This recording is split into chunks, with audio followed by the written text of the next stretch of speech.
Thank you, everybody. It's a big room. Thank you very much. Okay. How's Virginia Beach doing today? Great. Okay, hey, we have a busy hour upcoming here. We are going to go through a whole range of questions about our military, about our veterans, about our national security, a whole range of stuff today. So this will be a really good event, and we do deeply, deeply appreciate everybody coming out today. This is a really important period of time for our country. Thank you.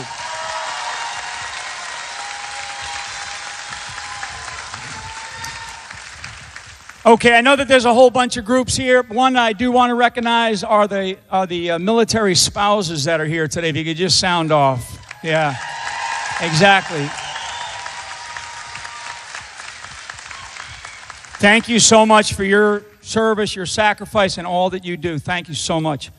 Okay, so the format here, just briefly, I'm going to just give just kind of an opening on on what's going on around the world today, and then get right into a series of questions. We'll talk again about kind of the situation in the world and what is happening around the world, and then how that affects our national security, and certainly how that affects our military and our military. Here of East Europe, we have the Middle East, North Africa, Central Asia is just an utter disaster. Actually, I can't describe it any other way than it's just a complete mess. And we are facing probably one of the most complex times that our nation has ever faced. So one of the things that I want to do is I want to talk first about our veterans. And I want to jump right in before we get into some of the situation with ISIS and China and all these other things. I want to talk and ask the next president of the United States here, Donald Trump, who's just exactly.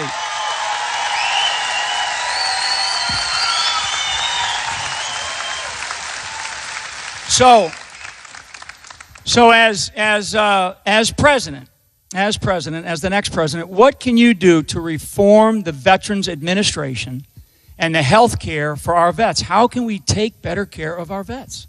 Well, General, thank you very much for being here, Mike. We really appreciate it. And we really appreciate all of those generals and admirals that today endorsed me. We have a almost 90, yep. These are the fighters. It's unbelievable. Almost 90. And these are our fighters. These are our fighting generals. And there are actually a lot more to come, but I really appreciate everything from you and all of them. We have great respect for those people. These are great, great people.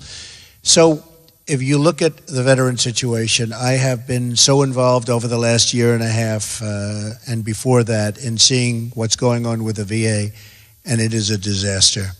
And I've become so friendly and helped the veterans in so many different ways, but it's such a big problem, and we have no clue. Hillary Clinton said everything's working just fine. She doesn't know that people are standing on line for 7 days to see a doctor and dying, Mike. They're dying on line.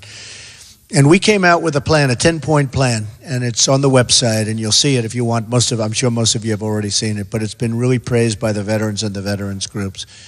And the fact is the VA is the Veterans Administration and waiting and all of the problems, and you do have some good doctors in there, but people can't get to see the doctors because the administration, the bureaucratic workings of the Veterans Administration are a total disaster.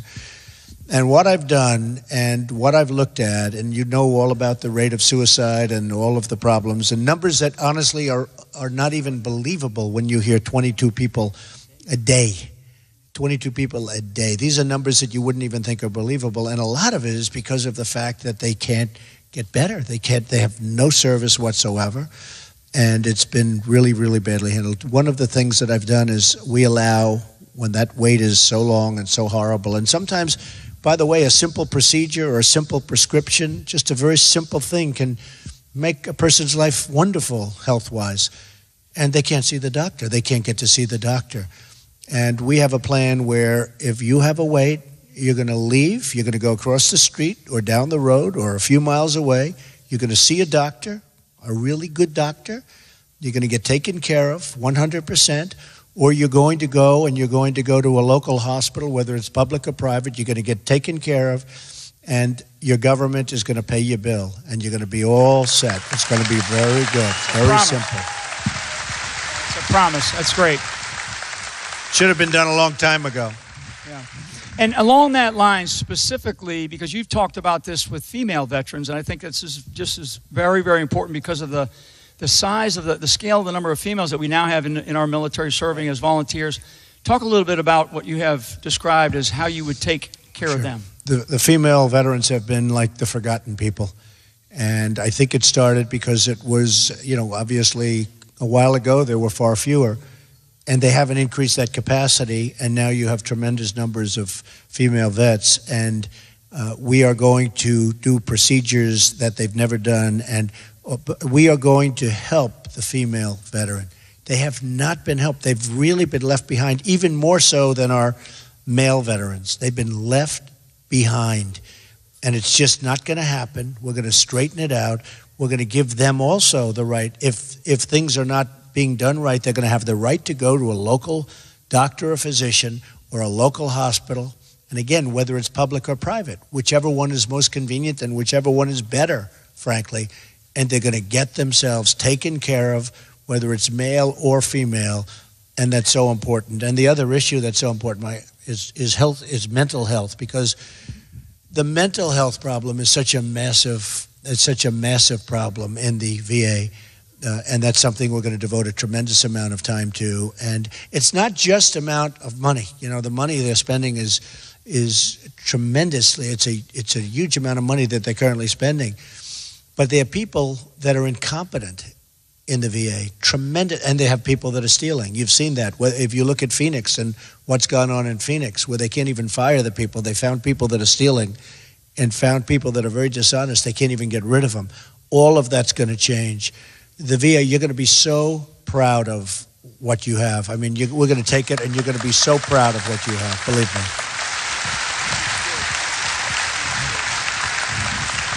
Yeah, and just to highlight, one of the things that you have talked about is accountability of the people that are serving our veterans in the Veterans Administration and the Veterans Administration system, the whole system. And I think for all of us, accountability is probably something, not just in the Veterans Administration, but in government as a whole. Okay, so we're going to switch topics a little bit, and we're going to talk about some of the refugee policies now that we see bubbling underneath us here, coming into this country, some of the challenges that we face.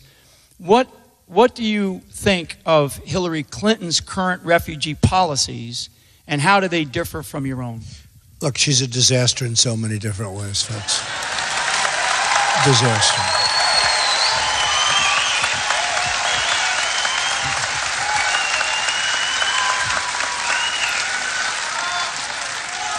I don't really even think she believes it herself. She was brought so far left. She was brought so far left by Bernie and the group, and I think we're going to get a lot of the Bernie people because of trade, if you want to know the truth. A lot of the Bernie people are coming with us because the one thing he was right about is the fact that our country is being ripped off like never before on these trade deals that are disasters. NAFTA has been a disaster for the United States. It's destroyed our country, and that's one thing he got right, and a lot of people liked him because of trade more so than anything else. But when it comes to immigration, first of all, she thinks that everything is more or less fine.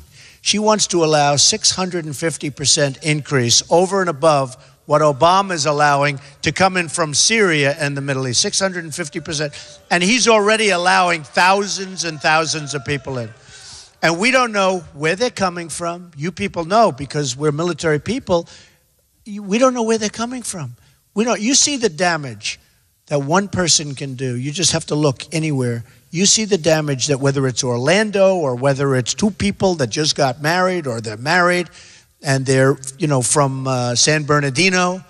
You see San Bernardino, they're getting thrown a party, a shower party or a baby party, and then a short while later they go and they kill 14 people in the group. Look, we got problems, folks. We have to figure it out. And if we don't figure it out, we have to be careful and vigilant and strong. And she wants to allow a 550% increase. It was very interesting. I was saying she wants to allow 500% more coming in from that region. And the press said I was wrong. I said, what's the real number? 550. So that time, It was true. They said That's I right. was You were wrong. close. They said the number was, You lowballed it. as long as they can prove you wrong, they're happy. No, but 550% increase of people coming from Syria and that part of the world, and we can't do it. I want to build safe havens, and we'll have other people build them, by the way. We'll have other people fund them. We'll lead the charge, but you know, Barack Obama has doubled during his fairly short period of years. He's doubled our national debt, doubled it. It's going to be close to $20 trillion when he leaves, $20 trillion. So we have to get rid of at least a good portion of that. So we're going to have other people. We're going to have the Gulf states pay for this because we're going to build safe havens. I mean, look, we all have big hearts. We just can't allow these people into our country until we find out what's going on. We can't do it. We can't do it. Very good. And I think that also, as you have said, that they also impact our healthcare system. They impact all the other costs. So it's very, very important. By the way, you have illegal immigrants. I hate to say this in this room because you have a lot of vets in the room, but you have illegal immigrants that she wants and he wants treated better than veterans. You have these people are treated better than people that are in this room. You know it. Yeah. They are treated better than veterans. And let me tell you, folks, they got their priorities mixed up. That's going to change so fast, okay? It's going to change. Yeah. Good. General, we have a couple of people, by the way, Mayor Rudy Giuliani of New York, who, what a great mayor. Stand up. Stand up, Rudy.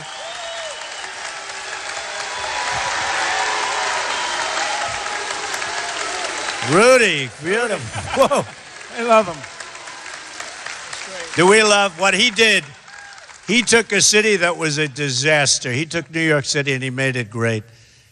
Think of it, made it great again, right? He made it great again. So, Rudy, great to see you. And Eric Trump's wife, Laura, is here, and she's done a fantastic job.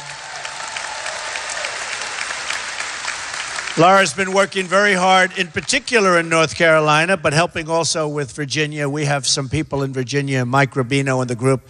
They've been amazing, and hopefully we can get everybody registered because we have to win. Virginia is a very important state. We have to win Virginia. Thank you. Okay, so speaking of disasters, the Iran nuclear deal. And Iran has, I mean, we're talking about putting nukes into the hands of an Ayatollah that says death to America, death to Israel, and they continue to fire ballistic missiles all the time in violation of this deal. But Iran has engaged in growing hostilities, has increasingly shown it continues to have nuclear ambitions. Right. And as president, what are you going to do about Iran? First of all, if you look at the policies of Hillary Clinton and Barack Obama, they have created what will be a world power. Not, they're talking about a regional power. This is going to be a world power. They have become rich. They have become powerful. The deal is one of the worst negotiated deals of any kind that I've ever seen. If you look at it, just study it. We give them $150 billion. How about the $400 million in cash that we gave them, flown in, obviously for hostages? That was the big lie also, just like Obamacare was a big lie. This was a big lie. And think of it, $400 million in cash, and they kept the hostages. Remember, it had nothing to do with the hostages, but the hostages weren't allowed to leave the airport until such time, and then they came. Who ever heard of $400 million in cash? Different denominations, different countries. They want all different money from different countries. Who even has the power to authorize something like this? So what we've done is created a monster. We've created in 3 years, 4 years, if you look at if you take a look at Iran from 4 or 5 years ago, they were dying. They had the sanctions, they were being choked to death, and they were absolutely dying. They weren't even going to be much of a threat. They didn't have anything going, and now they're a power. We've made them a power. Overnight, we've made them a power. Number one, they're highly threatening to the state of Israel. They are so bad for Israel. Obama has been so bad for Israel, but they are a great threat, and they're a threat to us.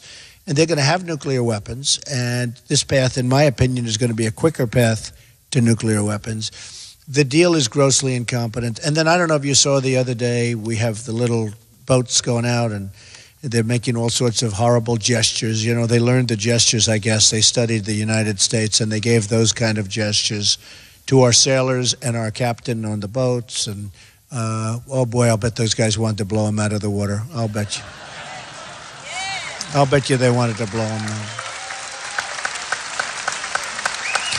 And so you see these four little boats circling, going around, you know, taunting. It's like they've been emboldened. Here we are, we made a deal that's such a great deal for them, and they now feel power. They feel power. Remember the sailors, the 10 sailors who were a little bit off? They were in the water. So instead of saying, hey, you're on our water, please, you know, go over there. They humiliated our country. They humiliated those 10 people. And the only reason we got them back, of course, you would have gotten them back very fast if I was president, that I can tell you. But the only reason we got them back was the payment the following day was due. A lot of the money the following day was due. And stupid they're not. And they wanted to get that. But just think of what's gone on. Here we are, we made this deal, we made them a power. And we also happen to have given them Iraq, because Iraq, you know, I always say Iraq and Iran were very similar militarily, and they'd fight, and then they'd rest. They'd fight, and then Saddam Hussein would do the gas, and somebody else would do something else, and they'd rest. We knocked out the one, and a lot of people don't realize that Iraq has some of the greatest oil reserves anywhere in the world, and so Iran is going to get whatever ISIS doesn't already have, and probably take that too, by the way. What we've done to create a major power through really stupid leaders, stupidity, is just shocking. It's one of the dumbest deals I've ever seen. John Kerry's a terrible negotiator, but don't forget, this was a deal that crooked Hillary Clinton wanted. She wanted this deal. This was a very important deal, and she wanted that deal. And most people don't even get it. You know, normally you understand a deal, you say, yeah, I understand, we get this. We get nothing. We get nothing. This was a deal at the highest level of incompetence. The deal with Iran was at the highest level of incompetence. So we'll solve that problem if I get the chance, believe me. And if I get the chance, you'll be very happy. You'll be very happy. That's good. I mean, the leads, and just to remind people, just to remind everybody, Iran is still designated by the United States State Department as the leading state sponsor of terrorism, and we've put them on a path to a nuclear weapon. So pretty amazing what we've done. Staying in the same region, because this is something that all of us that have served in the armed forces over the last 15 years have been a part of, and that is fighting Al-Qaeda in Iraq, now fighting ISIS. And ISIS continues to expand their operations. They have this caliphate that they've established in Syria and parts of Iraq, and they have launched attacks throughout the West. I think the latest count was somewhere between 22 and 25 countries that they have launched attacks in the last, probably 2 to 3 months. And that has resulted in somewhere between 7,000 to 10,000 casualties around the world. Just a stunning display of capability by ISIS. What is your response to ISIS? What do you believe we should be doing? Well, first of all, it wouldn't have started if we had proper leadership, because what happened, we shouldn't have been in Iraq, but we shouldn't have gotten out of Iraq the way we got out, where literally they announced we're going to leave by a certain date. I mean, the enemy couldn't even believe it. Actually, a lot of people thought it was a little bit of a deception, because they couldn't believe anybody would say it. It turned out to be true. And we should have left a small force, relatively small force. As much as I didn't want to be there, we should have left a small force.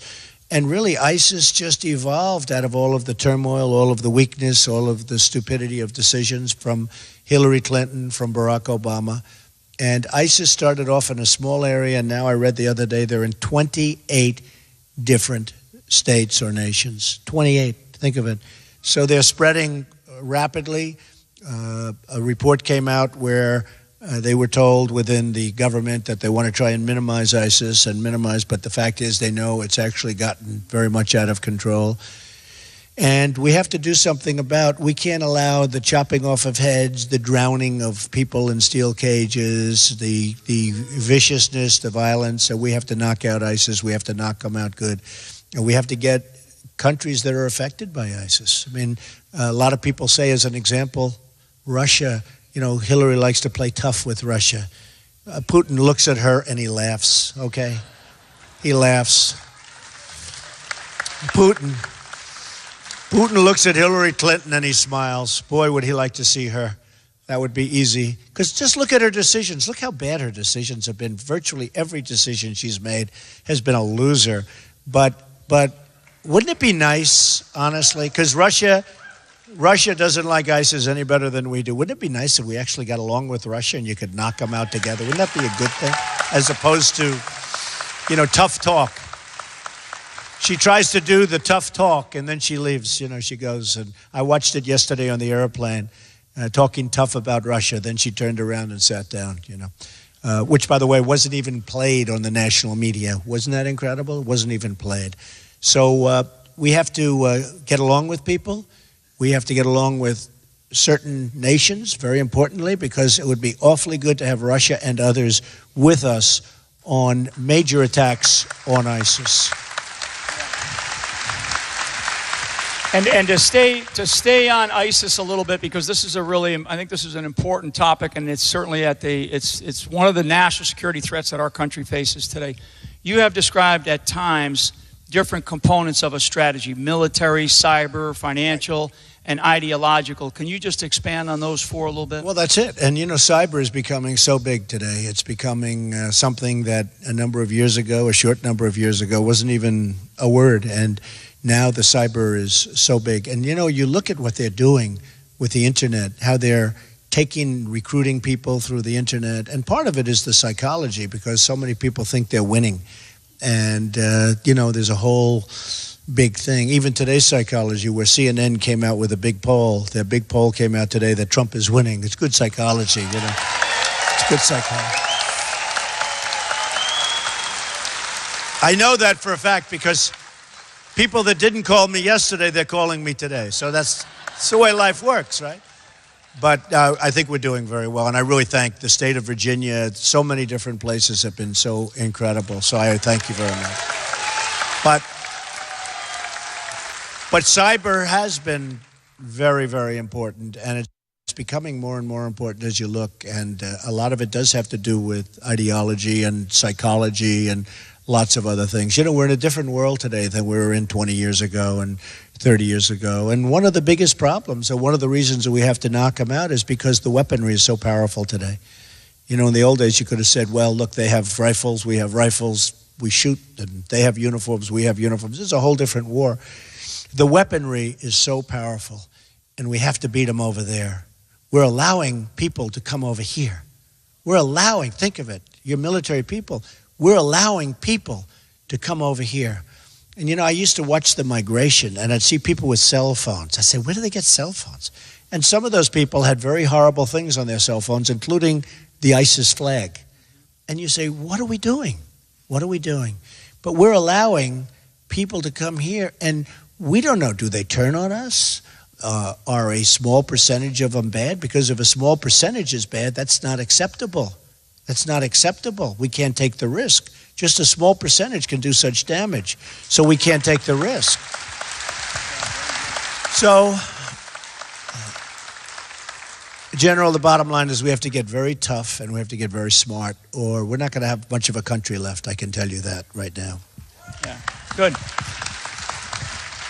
So, and staying in the same region of the world, because there's so much going on, and it is just unraveling in front of our eyes. And this really has to do with Syria. And there's been a bunch of different discussion about what to do with Assad. Do you support regime change in Syria? Look, we have a problem. It's called ISIS. ISIS is fighting Syria. Now we've built up Iran to be a big power. Iran is on the side of Assad, Syria. Russia is on the side of Assad, Syria. So we built these people up. We created this strong power in Iran, which, seriously, folks, you know better than anybody. 4 years ago, they were dying. They were gasping for air. And all we had to do is let them sit for a little longer. In fact, double up your sanctions. You could have really negotiated a deal. How Kerry never left that deal was incredible. Everybody knew it was bad. They're dancing on the streets all over Iran. And literally, they're all celebrating, shouting death to America, the dumb Americans. What they're saying is incredible. They're saying death to Israel. This is in the middle of the negotiation. If I had a negotiation like that, I'd say, let's check this negotiation. Something's not going very well. We just kept going right through. He never left the table once. If he would have left that table and said, I'm sorry, you guys. First of all, we should have gotten our hostages back before we started the negotiation, okay? 100%. And we should have said very nicely, with respect, sorry, folks, until you do it, and then you leave the room, because they're going to say, no, we're not giving you your hostage back. Say, that's okay, don't worry about it. Then you get up, you leave. You get back to your plane, you double up the sanctions. They will call you before you arrive back in Washington or wherever you're going, turn the plane around in midair, your hostages are coming back, okay? Not $400 million in cash that we have to give. Believe me. And it's 100%. It's 100. It's not like 99%. It's 100%. You leave, you say very nicely. I always tell the story of my father, who was a very good negotiator. He taught me so much. And he'd say, are you listening to this, Ivanka? But he'd say, son, he thought I was too tough with things, right? He'd say, son, take the lumps out. Do you ever hear this story? Take the lumps out. My father, Fred. He'd say, just nice and easy, nice and easy. Just relax, take the lumps out. And so I was thinking, see, in the old days, I would have said, we're not giving you anything. I would have made the room very angry. Now I just say, sorry, we owe $20 trillion. We don't have the money. We can't do it. We can't do it. It's easier. We don't. By the way, how do we pay them all this? We keep the $150 billion, but with the hostages, you say we have to have it back. Look, our people want the hostages. Your people don't care. Their people probably didn't even know. They did because they played up the hostages, because that's a sign of, the big, brave Iran. So what happens is you say, we have to have the hostages back. They will say no. You leave the room and you double up the sanctions. Within 48 hours, you'll have your hostages back, believe me. But they didn't do that. Kerry never walked. The only time he walked is when he entered a bicycle race. Can you believe this guy, 73 years old? It's real. He fell off his bicycle and he broke his leg and he was out of the negotiation for 3 or 4 weeks. And they probably did better in the negotiation when he wasn't there. But that's the only time that he left. He should have left the negotiation and doubled up the sanctions and get what he wants. That deal is a disaster for us. It's a shorter road to nuclear weapons, and it's an incompetently negotiated deal. So these are the things that we're stuck with, folks, but we will fix them. Great. And staying in the sort of the wider trans region, because this is another important aspect, because it is a place where members of ISIS now come into Europe, they come into the United States, and this really has to do with Libya. So since 2011, with the removal of Gaddafi, Libya has turned into a safe haven for ISIS.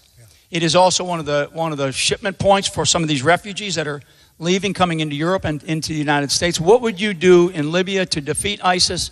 And just talk a little bit about your commander-in-chief philosophy for how you would deal with this. Well, it's more of the same. I mean, it's just another place they've taken over. And this was a Hillary Clinton deal. We could have done a minor attack. He was begging. He wanted to make a deal. He wanted to do whatever. And this was just, Gaddafi was so strong on wanting to, because he knew what was going to happen. But she was unyielding. And frankly, it's a total disaster, Libya, right now. They have among the finest quality oils anywhere in the world. Their oil is so valuable, so good. And you know who's got a lot of that oil right now? ISIS. ISIS has it. So we knock them out, and ISIS now is all over Libya, and they've taken over the oil. Remember, I've been saying this for years, folks. Keep the oil. Shouldn't have been there. If you get out, keep the oil. And we should have kept the oil. And we didn't. We didn't keep the oil anywhere. We got out. We spent, I've been saying $2 trillion for years. I know one thing. It's now, I'm hearing $4 trillion. I mean, you look at what we've spent, $4 to $5 trillion in the Middle East, and think of it. What do we have? Less than what we had 15 years ago. It's a disaster. It's a total disaster, on top of which you have the migration, which is destroying Europe. Look at Merkel. I mean, what happened to her the other day in the election is incredible. And I knew that was going to happen. I mean, how could, she's supposed to be popular? Germany is a disaster now. France is a disaster. I have friends, they love, the City of Lights, right? I said to one of my friends the other day, so how is Paris this summer? He always goes to, he says, I don't go there anymore. He said, it's not the same place. It's that's not Paris anymore. We're destroying our planet. We're destroying what's going on. We're destroying ourselves. And you look at the election results from Merkel, they were so bad. And people were saying, I think she'll be okay. I don't think she'll be okay. I was saying 2 weeks ago, I said, why would she be okay? Millions of people go into Germany. The crime is unbelievable. The problems they're having is unbelievable. And Hillary Clinton wants to be the Merkel of the United States. Okay? I don't think so. I don't think it's going to happen. I'll tell you what, I don't think it's going to happen. I want to stay on this issue because this is important. We still have an awful lot of troops deployed in this, what I would describe as this perpetual state of conflict over in Iraq, in Syria, Afghanistan, and elsewhere. And I think Americans are they're weary of this endless war. So right now, specifically, we have about 5,000 troops in Iraq, and in some cases supporting the Kurds. I think through Hillary Clinton, Secretary Kerry, the Obama administration over the last 8 years, they really have not developed any kind of coherent strategy. What would you do as Commander-in-Chief? Well, first of all, as I predicted years ago, Iran is really controlling Iraq. And they're in there now, and we have just, they've wanted it for decades and decades and decades. They've wanted it, and we gave it to them. We gave it to them. Because you had two militaries that were equal. I was saying before, they fight, they rest. They fight, they move 10 feet this way, 10 feet this way, they go home and rest. We've handed it to them on a silver platter. When I say about the deal that we made for them or with them on the whole, the $150 billion deal, I always said that's one of the best deals I've ever seen. Not really. The best deal is we have given them Iraq with among the largest and finest oil reserves in the world. We've given that to Iran. We've handed it to them. What we've done is incredible. If our presidents would have just stayed home and gone to the beach, or even gone out and played golf every single day, played 2 rounds a day, okay? Which Obama almost does. But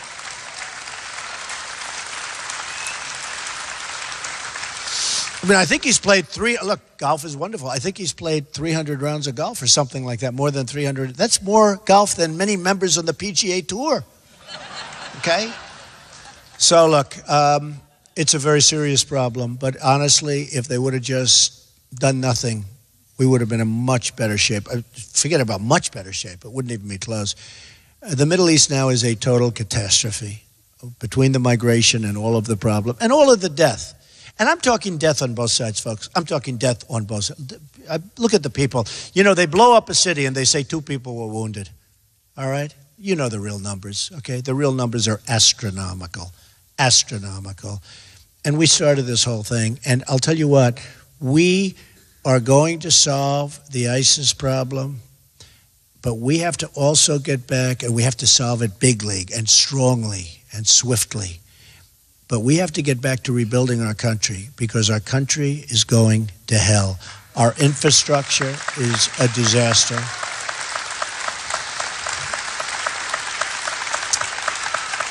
Our roads, our bridges, our tunnels, our hospitals, our schools. We'd go into Afghanistan and build a school, they'd blow it up. We'd build it again, they'd blow it up. We'd build it a third time, it's still there, barely.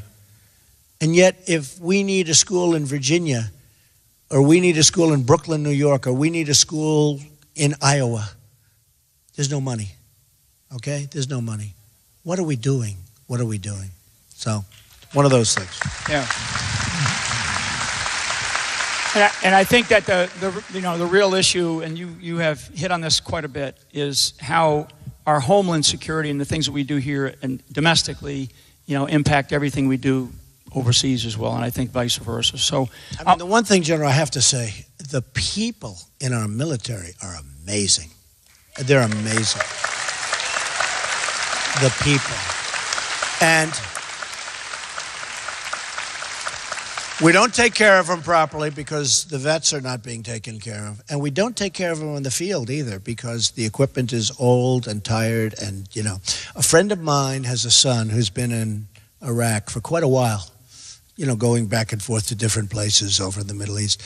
And the thing that I talked to him, he's a fine young man and hasn't been wounded badly. I don't think he's been really very much affected in that way. But he said the thing that is most discouraging to them over there, soldiers, is when he looks at the other side having better equipment than they do.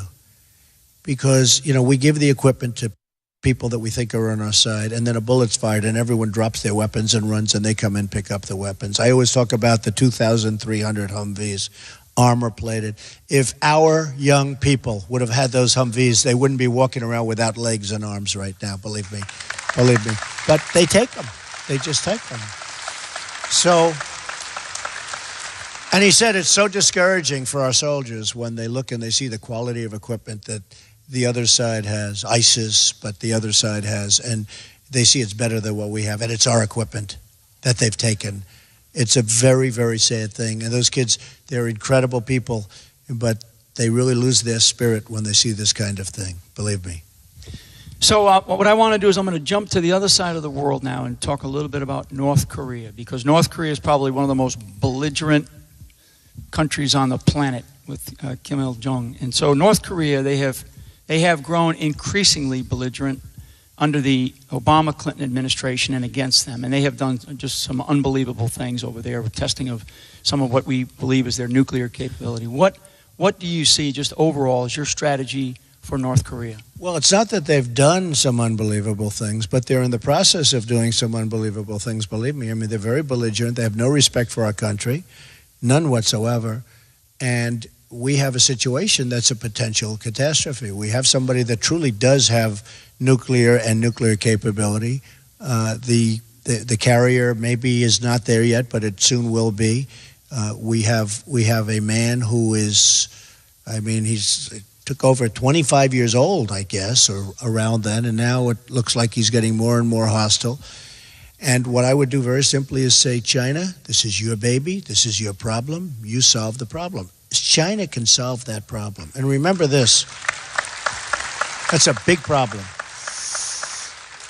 China has virtually total control over North Korea, but they say they don't because they want to tweak us. Look at our president. They wouldn't even give him stairs to come out of Air Force One. Okay? All right? And they probably say on that, gee, we couldn't get him there, When I saw that yesterday, did everybody see that? Where he couldn't get off the plane? So he had to get off on the kind that dropped down, but that's really meant for the crew. That's so that when they fix the plane, they go up on those stairs. The whole thing is just, it's insane. It's interesting with the president, because I saw that yesterday with the stairs. He went to Saudi Arabia and the top people didn't greet him, right? He went to Cuba and Castro, the brother, was not there to greet him.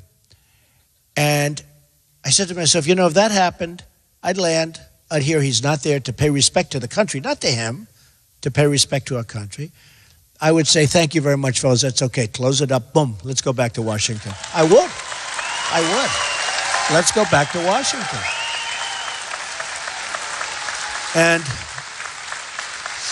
And the scene on the airport tarmac yesterday where this young woman is fighting with these Chinese people and they're saying, this is our country, this isn't your country. Wow. And just so you understand, we are very good to China. And I have great respect for China. I make a lot of money with China. China's great. I don't hold it against them. I hold it against our leaders for allowing this to happen. With the trade and the trade deficits. The trade deficits are massive. $500 billion trade deficits. No, I hold it against our leaders. I respect China. I mean, our people should be doing that to them. But it doesn't work out that way. So, nothing against China. I have the largest bank in the world as a tenant of mine. I sell condos to people in China. I sold to everybody. But that we allow this to happen, and then we land on Air Force One. And I was saying, in the history of Air Force One, which is long and distinguished, these are the only 3 times where incidents like this have taken place. Think of it. Lands in Cuba, doesn't have high officials to greet him. Lands in Saudi Arabia, which we protect. If we didn't protect Saudi Arabia, they would be gone. Okay, they would be gone. But lands in Saudi Arabia, and they don't have the high officials to greet them, the highest officials. And I said to myself, that's probably the only time in the history of Air Force One where it goes into a country, lands, and you don't have the appropriate officials to greet, right? I really believe that. And then you're talking about a long history. But then, yesterday, they won't give them stairs to get off the plane. Amazing. It's amazing. Yeah. Okay, so one more here, and I want to talk a little bit about, in this case. It is hard to believe, you have to say. Yeah, it is. It's unbelievable. It's unbelievable. So I want to talk a little bit about Hillary Clinton and the FBI. Last week, the FBI, on Friday before the 3-day weekend, they released notes from Hillary Clinton's email investigation. What do you think that these new revelations say about her qualifications to be Commander-in-Chief? It's such a long answer to that question. It could go on for days. 13 phones, iPhones, whatever they were, and just banging the heck out of them. How about the acid wash of the emails that didn't mean anything? How about the 33,000 missing emails that were acid washed? Okay, acid washed. And Rudy was telling me nobody does it because it's such an expensive process. Okay, 33,000. Now, these emails had to do with the wedding. I give that 5. The wedding. And the other thing, of course, was the yoga classes, right? Now, look, folks, this is serious. This is a very sad time, I'm telling you, for justice in this country. This is a very sad time. I've never seen anything like it. Yeah, it is. Never seen anything like it. I mean, go a step further. How about, I guess it was July 4th weekend.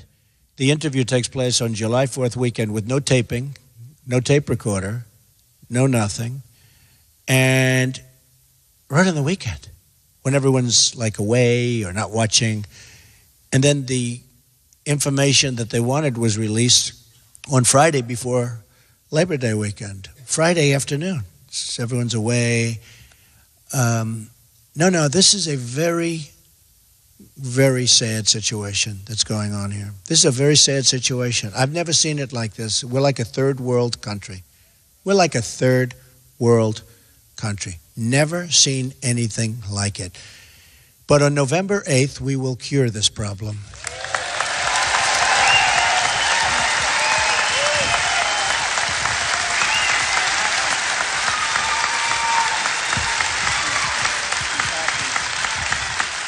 Okay, and finally, what I want to do is I want to finish on a bit of a high note for this great audience here from Virginia Beach, military veterans, spouses, citizens here of this local area. It's a great group of people. Talk a little bit about building our military. What would you do to rebuild the strength of our military? Okay, first of all, it's not like we have a choice, okay? You know, somebody said, oh, well, we don't have to spend. We're not going to have a country if we don't have. This is one of the most dangerous times that we've ever had. Some countries you look at what's going on with the weaponry being produced or bought by some countries, and it's unbelievable. And we're not keeping up. So this isn't like, oh, gee, well, let's invest it someplace else or let's do this or that. When we build weapons, we're also employing people. Remember that. So this isn't just a one-way street. We're employing a lot of people. And when we have fighter jets, I don't know if you saw the documentaries. About a month ago, there was a documentary on the fighter jets. They're so old that we can't get parts for them anymore. So they go to the plane graveyards and the museums where they have the planes in these museums. and they take parts off the planes in the museums. And then we have our young men and women flying these planes, and they were complaining. They said, when I came in, our planes were new and great, and now they're retiring. They're getting ready to leave, and some of them would like to stay. But they're getting ready to leave, and they look at, using old parts. Literally from plane graveyards and museums is where they get the parts. This is not the United States that we know, folks. This is not the United States that we want. This is not the United States. So we're going to rebuild our military. We're going to rebuild it with the finest technology in the world, because we have the finest technology. We have the finest technology, but we're not paying for it anymore. And frankly, we're paying for too much. And sometimes we're going to companies that are political, and we're getting things that aren't as good. You know this for years. Things that aren't as good as similar equipment that's better for less money, because they're politically connected, the companies. So, I've spent a tremendous amount of money. We're going to announce very soon how much we've raised. We raised a lot, but I've spent a lot. I put more than $60 million into the campaign, and I'm going to be spending a lot more over the next 2-month period. Think of it. We're down to 63 days. Hard to believe. Who would have thought? This started on June 16th last year, and now we're down to 63 days. And I must say, with your help and with everybody's help, we're gonna do something. We're gonna make America great again. It's about make America great again. So I just want to thank everybody. Really amazing people. And Rudy, I want to thank you very much, and Lara and Ivanka for being here, and of course, a truly great general right here. Mike, thank you. Thank you. Ladies and gentlemen, the next president of the United States, Donald J. Trump.